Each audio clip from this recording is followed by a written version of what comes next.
Bonjour et bienvenue à vous sur cette nouvelle vidéo. J'espère que vous allez bien. Si vous êtes là, c'est que le monde de la crypto-monnaie vous intrigue et que vous souhaitez en apprendre plus sur le fonctionnement et l'utilisation de la blockchain. Cette série de vidéos a pour but de commencer votre apprentissage et à construire vos connaissances de demain histoire de ne pas louper le train qui va démarrer.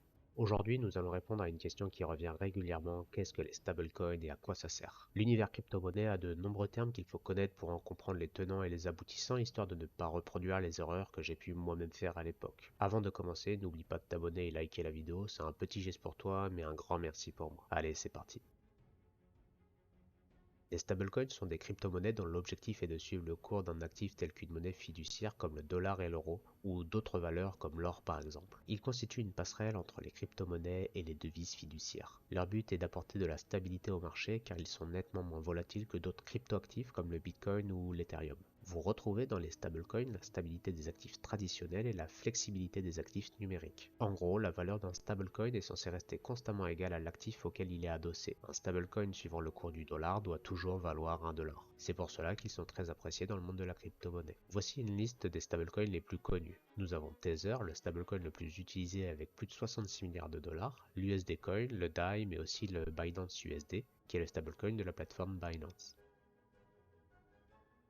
L'apparition des stablecoins a permis de simplifier beaucoup de choses dans l'univers crypto. En effet, la valeur des crypto-monnaies comme le Bitcoin et l'Ethereum varie énormément, parfois d'une minute à l'autre. L'actif étant adossé à une devise plus stable, comme expliqué quelques minutes avant, les acheteurs et les vendeurs ont la certitude que la valeur de leur jeton ne s'envolera ni ne s'effondrera soudainement, bien qu'on ait pu assister plusieurs fois à une décorrélation d'un stablecoin face au dollar. Le dernier exemple en date est celui de l'USD Coin de Circle qui a vu son cours chuter à 0,87 $, créant une panique générale. Les stablecoins sont un moyen très simple pour envoyer de l'argent partout dans le monde sans perdre de valeur, y compris dans des endroits où la monnaie locale peut être instable. En plus de ça, vous n'avez pas besoin d'un compte bancaire pour effectuer ces transferts, ce qui les rend très pratiques.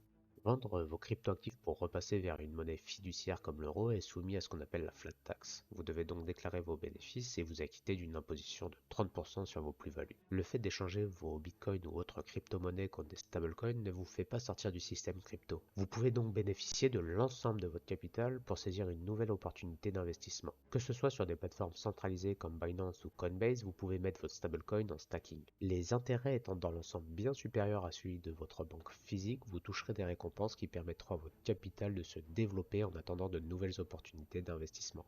Si vous préférez une solution plus décentralisée, les stablecoins sont un point d'entrée dans le monde de la finance décentralisée appelé DeFi. J'espère que cette vidéo vous aura aidé à mieux comprendre ce que sont les stablecoins mais aussi leur utilité. Pour résumer, les stablecoins sont vus comme des incontournables dans l'univers crypto. Ils offrent de nombreux avantages tant en termes de sécurisation de son capital grâce à une faible volatilité, mais aussi à sa facilité d'utilisation.